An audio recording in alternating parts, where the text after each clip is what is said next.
Oke, selamat pagi Tomasian kelas 10 IPS. Kita pelajaran sejarah peminatan langsung memasuki pelajaran di bab pertama sesuai buku cetak. Kita akan mempelajari mengenai peradaban awal di Kepulauan Indonesia ya.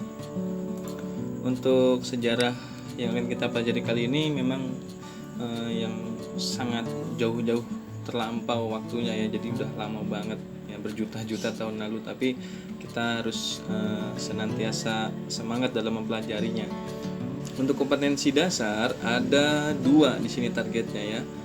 Ini 3.3, 4.3 ini satu kompetensi dasar ya, satu materi, yaitu mengenai kehidupan manusia purba dan asal-usul nenek moyang bangsa Indonesia.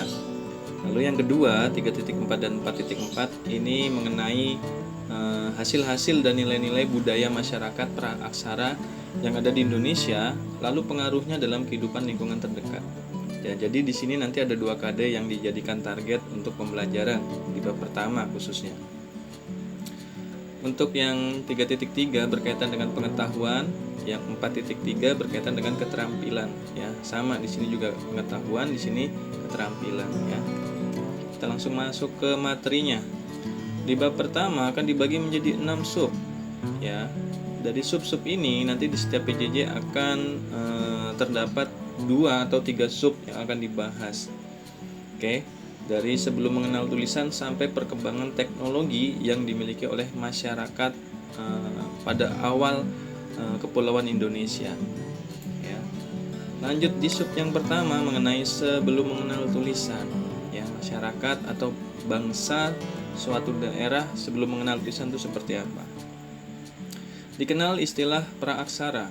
Pra yang berarti sebelum, aksara yang berarti tulisan. Sebelumnya dikenal dengan kata prasejarah. Nah, prasejarah ini lebih luas konteksnya. Kalau prasejarah konteksnya bisa mencakup sebelum adanya kehidupan manusia. Tetapi praaksara atau nanti di sini dikenal juga dengan istilah nirleka ini lebih kepada sebelum manusia mengenal tulisan. Jadi manusia itu sudah ada, tetapi manusia belum mengenal tulisan. Ya, kita akan mempelajari supaya kita sadar akan asal-usul manusia, terutama yang ada di Kepulauan Indonesia.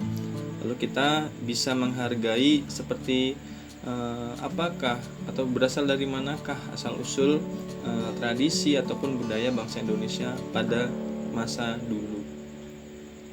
Kepulauan Indonesia sendiri baru memasuki masa aksara atau mengenal tulisan sekitar abad 4-5 Masehi. Ya. 4-5 Masehi tentu identik dengan munculnya kerajaan-kerajaan Hindu-Buddha. Jadi bisa disimpulkan bahwa pengaruh pengenalan tulisan kepada bangsa yang ada di Indonesia ini berasal dari luar daerah Indonesia. Jelas jauh tertinggal dengan Mesir dan Mesopotamia yang ada di Timur Tengah. Mereka sudah mengenal tulisan sejak 3000 tahun sebelum Masehi. Oke. Masa aksara dimulai sejak bumi berusia 4, miliar tahun yang lalu. Ya, masa praaksara bisa dikategorikan juga sebagai masa prasejarah. Lanjut. Terbentuknya Kepulauan Indonesia. Ya, sebelum kita mengacu kepada Kepulauan Indonesia sendiri, ya, kita mempelajari mengenai babakan periode zaman berdasarkan ilmu geologi. Yang pertama adalah masa atau zaman Azoikum. Pada zaman ini belum ada kehidupan sama sekali. Ya, jadi bumi masih berupa planet yang masih terjadi fluktuasi perkembangan evolusi bumi itu sendiri. Lalu yang kedua zaman Paleozoikum. Ya, pada zaman ini sudah ada kehidupan tapi masih berupa mikroorganisme. Hewan invertebrata bertubuh lunak sudah ada. Ya, jadi masih kecil-kecil. Nah, berikutnya zaman Mesozoikum disebut zaman purba tengah. Di sini sudah ada kehidupan berupa dinosaurus. Ya, hewan bertubuh atau berukuran besar. Di Indonesia ada tidak dinosaurus ya. Sampai saat ini belum ada fosil yang menceritakan atau mengidentikan fosil-fosil tersebut adalah fosil-fosil dinosaurus. Lebih cenderung di benua Amerika ataupun di benua Asia. Ya. Lanjut di yang keempat atau yang terakhir di sini disebut ada zaman Neozoikum. Disebut zaman purba baru. Di disinilah muncul kehidupan baru ya. Nanti manusia muncul pada zaman ini. Ini adalah diagram bagan periodisasi zaman ya. Dari awal di sini pembentukan bumi, lalu zaman Paleozoikum, zaman Mesozoikum ya, ada zaman dinosaurus di sini. Lalu ada zaman Cenozoikum atau Neozoikum. Nah, manusia sudah ada sejak zaman Paleosen di sini ya. Paleosen, Pleistosen dan Holocene. Manusia sudah ada di sini. Oke. Lanjut. Di zaman Neozoikum ya, kita fokus ke zaman Neozoikum. Pada zaman ini dibagi menjadi dua zaman, yaitu zaman tersier dan zaman kuarter. Ya, pada zaman tersier di sini sudah berkurang jenis binatang besar ya, tetapi masih ada juga binatang besar. Telah hidup jenis-jenis binatang menyusui mamalia seperti kera dan monyet ya. Jadi banyak peneliti ya, arkeolog di sini ketika mengidentifikasikan fosil ini melakukan perdebatan apakah fosil yang mereka temukan adalah fosil manusia ataupun fosil kera atau monyet.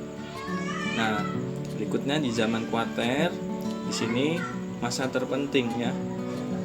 Ketika pada masa kuarter manusia sudah diidentifikasikan hadir di bumi ini ya. Baik itu melalui proses evolusi manusia ya menurut teori Darwin. Oke, ada zaman Pleistosen dan ada zaman Holocene ya, muncul kehidupan manusia. Nah, pada zaman Holocene di sini dikatakan sudah muncul Homo sapiens, manusia cerdas. Pada masa ini juga muncul nenek moyang kita sekarang ini dan mulailah terjadi perkembangan kebudayaan manusia yang pesat. Oke, jadi manusia sudah hadir di zaman kuarter di sini. Oke.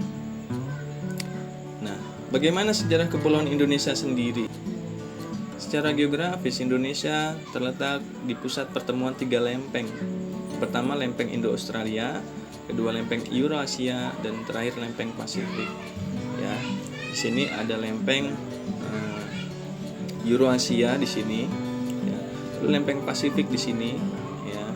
Lalu ada lempeng di sini ada lempeng Indo-Australia, ya. Di mana menyebabkan Kepulauan Indonesia secara tektonis wilayah yang sangat aktif dan rawan gempa serta disertai munculnya gunung berapi. Ya.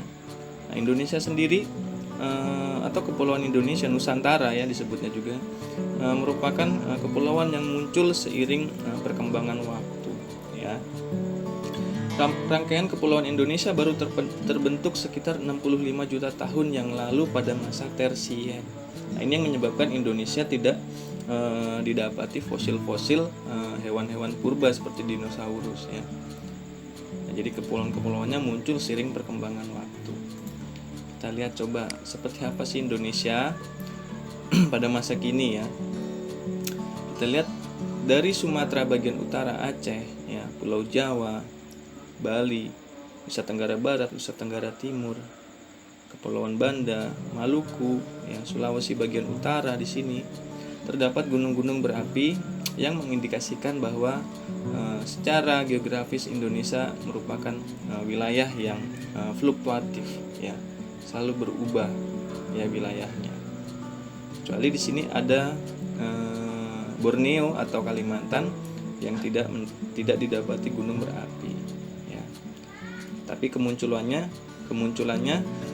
seiring dengan munculnya pulau-pulau yang lainnya. Gitu.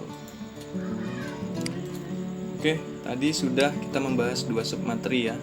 Yang pertama mengenai sejarah sebelum mengenal tulisan, praaksara ataupun masa prasejarah. Lalu yang kedua mengenai sejarah terbentuknya Indonesia. Nah, sekarang sebelum memasuki materi yang lebih jauh lagi, Pak Yudi minta kalian mengerjakan tugas ini, mendeskripsikan mengenai kehidupan di bumi, pada khususnya di Kepulauan Indonesia pada masa-masa sebelum adanya manusia. Ya, seperti apa sih kehidupan di bumi? Ada pembagian zaman, lalu kehidupan pada zaman-zaman tersebut seperti apa? Ya, kalian bisa menelusuri di buku paket. Ya, ketika kurang lengkap dan dirasa butuh tambahan, silahkan googling atau mencoba mencari dari sumber lain. Oke, untuk tugas dikumpulkan di agenda sekolah. Ya, sekali lagi untuk tugas pengerjaan ini dikumpulkan atau diupload di agenda sekolah. Oke. Untuk materi 2 sub sudah cukup. Terima kasih, sampai jumpa.